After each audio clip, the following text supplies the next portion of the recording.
and there's one that's 10.5 foot tall standing out there in a tree, and there appears to be a baby there also on this one's neck.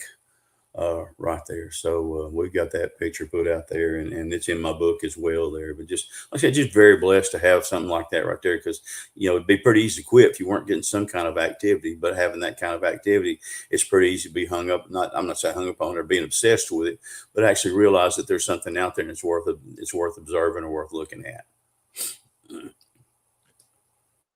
The fact that you have so many encounters with this creature, how does that happen for you, where you get people going into the forest? Like, I've only seen 3 in my life. Other people have been going into the forest for decades and never seen one.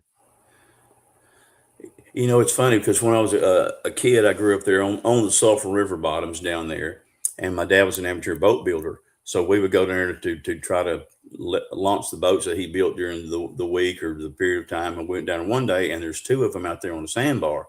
And I looked at my dad and said, of course, I didn't know anything about Bigfoot. I said, "Are those monkeys?" He goes, "Yeah, those are monkeys." And he said, and there's Mama up there on the hill. So I don't really know. I've had people ask me if seeing a Bigfoot actually brands you as where they reveal themselves to you more or not. But it's a thought, Dave, that's worth considering, because after that right there, I've been very fortunate. Of course, like I said, the area has a lot to do with it.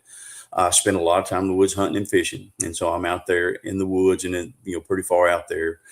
And so I appear to be out there at the right time. So I think that probably has a lot to do with it. But then too, I'm no threat to them.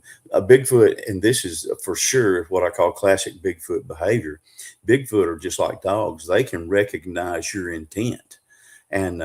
And when they do that right there, they realize, I've seen several of them where I've had a 45-70 rifle in my hand, or I've got a 44 Magnum pistol, and they don't even pay it any attention whatsoever. They know that, hey, this guy's not going to do anything to us. Like I said, I feed them candy bars, and I don't try to act aggressive or, but there's a difference even the way they treat the women, regardless of how they, because they're so soft-hearted, and voices are soft and they're smaller than us. But you get some of the guys that go out there with me, and man, them things just get ready to just go bananas. So they do. I think they recognize the fact that I mean them no harm. The only way I would ever shoot them is if it was going to hurt my family or me. But and I don't want to even do that right there, because down here in the South where I'm from, if you can't eat it, you don't shoot it. And that's just kind of the way it is. But I have seen these things, Dave, and this is no joke.